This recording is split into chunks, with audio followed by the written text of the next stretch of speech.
I always believed that trust was the foundation of marriage. That's why when I married Juliet 4 years ago, I thought we were building something real. She was charming, independent, and always spoke about us as a team. I worked hard to ensure we had a stable life, and I never minded paying for more things here and there. But as I would soon discover, Juliet had never really been part of my team.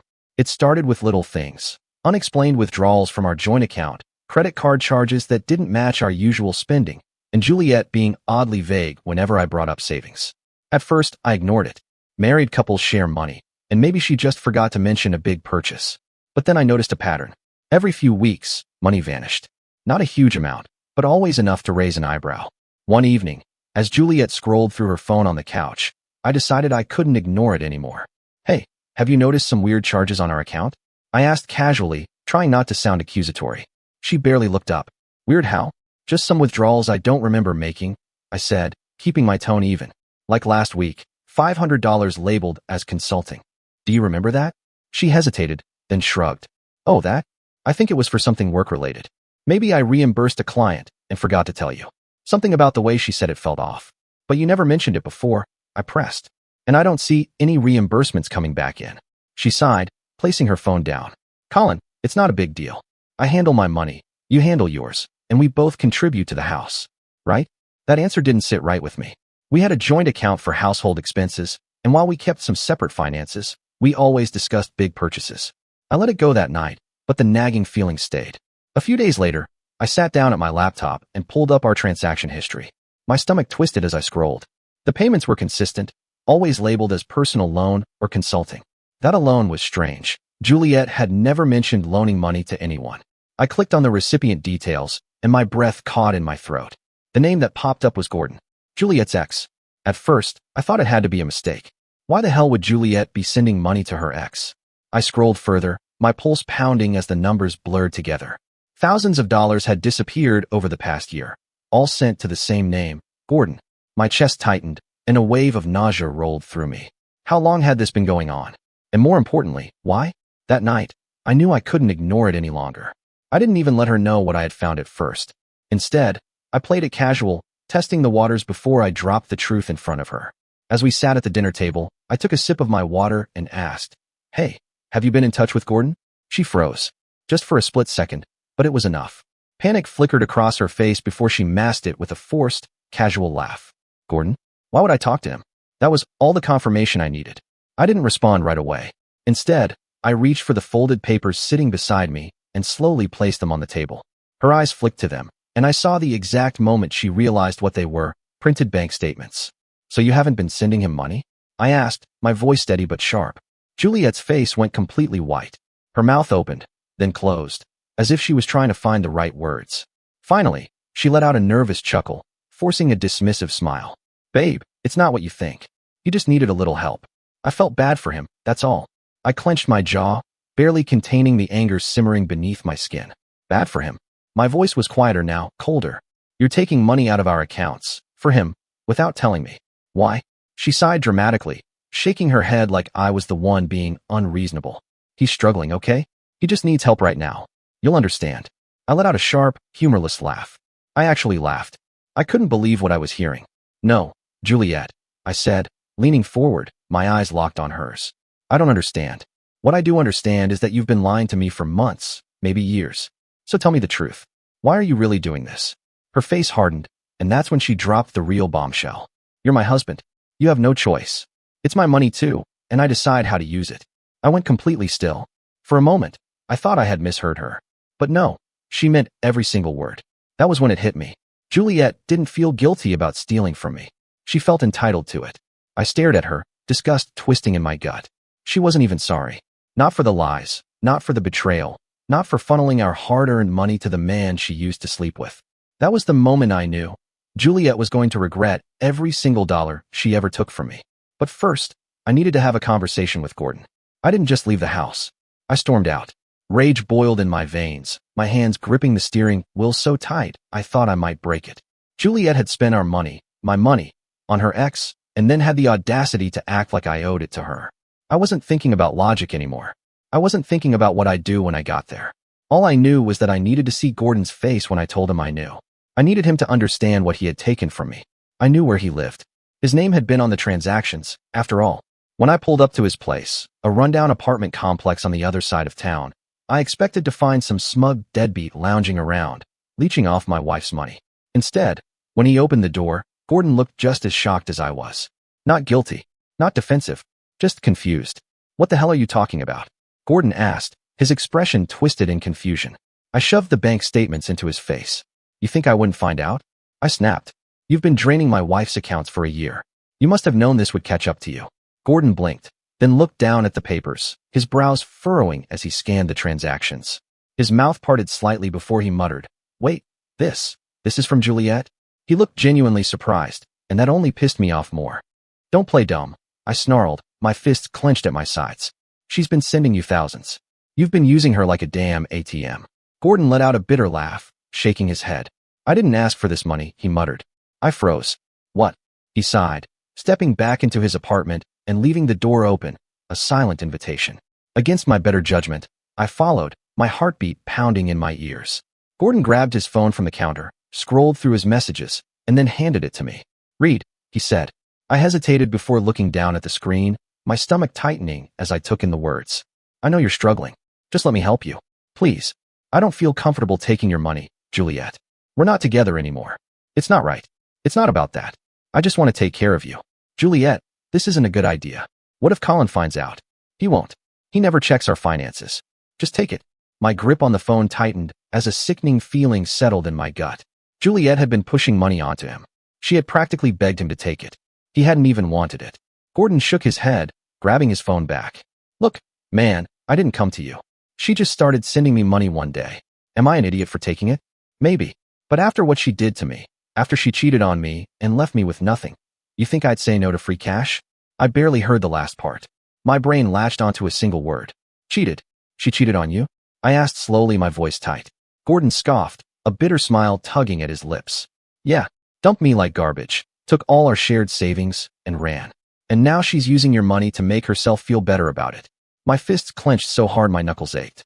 I had come here prepared to fight this man, but suddenly, he wasn't the villain in my story. Juliet was. And she'd been playing the same damn game for years. I sat down heavily, rubbing my face. "You're telling me she did this exact same thing to you?" Gordon nodded.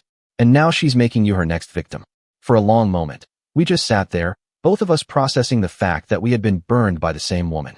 That Juliet had zero remorse for what she had done, not to him, not to me. Then Gordon looked up, his lips curving into a slow smirk. "So you want to ruin her?" I leaned forward, my pulse thrumming with a new kind of energy. "Absolutely." And just like that, the real game began. I sat across from Gordon, my mind racing. This wasn't just about the money. It wasn't even just about her betrayal. It was about making sure she paid. Legally. Irrevocably. And the best way to do that? The cheating clause in our prenup. "You ever wonder why she kept sending you money?" I asked, watching Gordon carefully. He hesitated, then let out a small chuckle. "Because I didn't stop her?" I shook my head. "No. It's because she wanted something in return. She wanted you." Gordon's smirk faded. "No way, man. That would mean she was trying to get back with you," I finished. And suddenly, everything made perfect sense. Juliet hadn't just sent him one emergency loan. She had funded his life for months. Not because she was being generous, not because she felt guilty, but because in her twisted mind, Gordon had always been her backup plan. And that was exactly what we were about to use against her. To trigger the cheating clause in our prenup, we needed solid proof. Suspicious bank statements weren't enough. Vague messages wouldn't hold up. A dinner meetup wouldn't cut it. We needed her alone in a motel room with Gordon. So, we started laying the bait. Gordon sent the first message. "Hey, been thinking about us a lot lately. What if we talk in person?" Her response was instant. "I'd love that.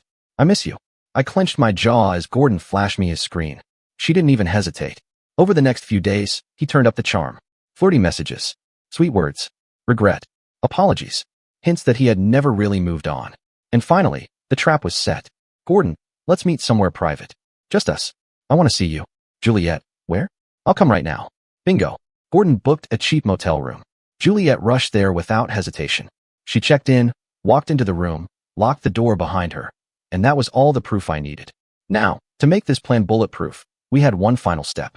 Gordon waited exactly 5 minutes inside the room, just enough time to ensure there was no misunderstanding.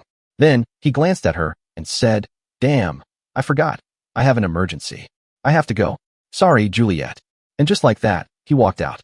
I wasn't some clown setting my wife up to cheat. I wasn't orchestrating some elaborate scheme to trap her into sleeping with another man. I was just a husband gathering ironclad evidence of infidelity. Once she checked in, I had everything I needed. Motel check-in records proving she entered a private room alone with Gordon. Text messages filled with romantic intent. Surveillance footage of her eagerly arriving, without coercion. And the best part? The prenup didn't even require physical cheating, just proof of intent. Juliet had handed me the win on a silver platter. The next day, I sent everything to my lawyer. By the time Juliet got home, divorce papers were waiting for her. She ripped them open, her hands trembling. What is this? I leaned back in my chair, arms crossed. Oh, just me invoking the prenup clause. Her face drained of color. Wait, what? No. You can't. You cheated, I said flatly. You violated the agreement, which means I pulled out the paperwork and set it in front of her. You owe me everything. Her eyes darted frantically across the pages. I saw the exact moment reality crashed down on her. She wasn't just losing me. She was on the hook for every single dollar she had sent to Gordon. She had to pay me an additional financial penalty for infidelity. She was walking away from this marriage with nothing. She started hyperventilating. No, you set me up. This isn't fair. I tilted my head, watching her crumble. Really? No one forced you to check into that motel. Juliet collapsed onto the couch, trembling, her hands gripping the divorce papers like she could somehow change what was already written in stone. I grabbed my keys and turned to leave. Oh, and one last thing, I said before stepping out the door. Tell Gordon I said thanks. Then I shut the door behind me and walked away, with everything. The courtroom was silent. For the first time since I had served her the divorce papers, I sat across from Juliet, watching her squirm under the weight of her own choices. She looked different, disheveled, small. The confidence she used to carry, the smug entitlement, it was gone. And sitting beside me, Gordon, not just a witness, my partner in revenge. He leaned in, whispering, "She's shaking already, man. This is gonna be fun." I smirked. It was time. Juliet's lawyer stood first, already scrambling for damage control. Your Honor, my client maintains that there was no infidelity, merely an innocent meet-up with an old friend. There is no proof that. My lawyer, a shark in a suit, cut in smoothly. Your Honor, we have more than enough proof. And then, we dropped the bombshells. Exhibit A, the text messages. My lawyer read them aloud, each one dripping with clear romantic intent. I miss you, Gordon. I wish we had another chance. Let's meet somewhere private. Just us. I watched as Juliet sank lower in her seat. Exhibit B, the motel check-in records. Her name, the date, the time. Undeniable proof that she had voluntarily checked into a room alone with Gordon. Exhibit C, the security footage. The judge leaned in as the screen flickered to life. Juliet, smiling eagerly, walking into the motel. No hesitation, no coercion, just pure intent. My lawyer turned back to the judge. According to the prenuptial agreement, the clause for infidelity requires proof of intent, not necessarily physical action. The moment Mrs. Vaughn engaged in these behaviors, she violated the terms of the agreement. Juliet gripped the table, her breathing heavy, her nails pressing into the wood like she could hold on to something. Anything, to stop this from unraveling. But it was too late. She finally realized there was no way out. The judge sighed, rubbing his forehead, clearly exhausted by the back and forth. Then, the words came like a gavel striking down on her last shred of hope. Given the overwhelming evidence presented today, the court finds that Mrs. Vaughn did indeed violate the infidelity clause of the prenuptial agreement. Juliet sucked in a sharp breath, her knuckles white. As such, all financial penalties outlined in the agreement will be enforced. Her jaw dropped.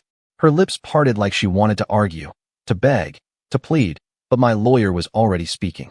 Your Honor, he said smoothly, that means Mrs. Vaughn must repay every dollar she sent to Mr. Carter. He gestured toward Gordon, who sat there grinning like the devil himself, as well as the additional financial penalties outlined in the prenup. He slid a thick stack of papers across the table. $137,000. Dead silence. Juliet's face drained of all color. That can't be right. Her voice cracked. The judge barely glanced at her. The numbers are clear, Mrs. Vaughn. The agreement was legally binding. You signed it. Juliet whipped around to her lawyer, desperation written all over her face. Do something. But her lawyer just sighed, shaking his head. Juliet, you signed a legal contract. There's nothing I can do. And that was it. The moment it all truly sank in. The realization that she had done this to herself. That every step, every lie, every stolen dollar, it all led to this. She looked like she wanted to scream, to cry, to throw something, to blame anyone but herself. But she couldn't, because she knew. As the judge finalized the ruling, Juliet kept her eyes down, defeated. And that's when Gordon leaned forward, his voice just loud enough for her to hear. All that money you sent me? Yeah, I didn't even need it. She snapped her head up, eyes wide. What? Gordon grinned, leaning back like he had all the time in the world. I just took it because you kept offering, he said casually, like it was the most obvious thing in the world. Figured I'd make use of it. Turns out, I was right. Juliet looked like she might actually pass out. Her face was pale, her hands trembling slightly as she stared at Gordon, as if finally realizing just how deep she had dug her own grave. And me? I just smiled. Tell me, Juliet, was it worth it? She didn't answer, because she had nothing left to say. The courtroom felt suffocatingly quiet as we stood up, the sound of papers shuffling and chairs creaking filling the space. Juliet stayed frozen in her seat, eyes locked on the table, her mind no doubt racing through all the ways she had lost. As we stepped into the hall, Gordon clapped me on the back, his laughter echoing against the walls. Dude, that was the most satisfying thing I've ever seen. I chuckled, slipping on my sunglasses. Told you it'd be worth it. And as we walked down the courthouse steps, the midday sun hitting my face, I didn't look back. Juliet was still inside, drowning in the ruins of the life she had destroyed herself. And me? I was walking away with everything. Dear listeners, please share your thoughts in the comments section below and don't forget to like, share, and subscribe.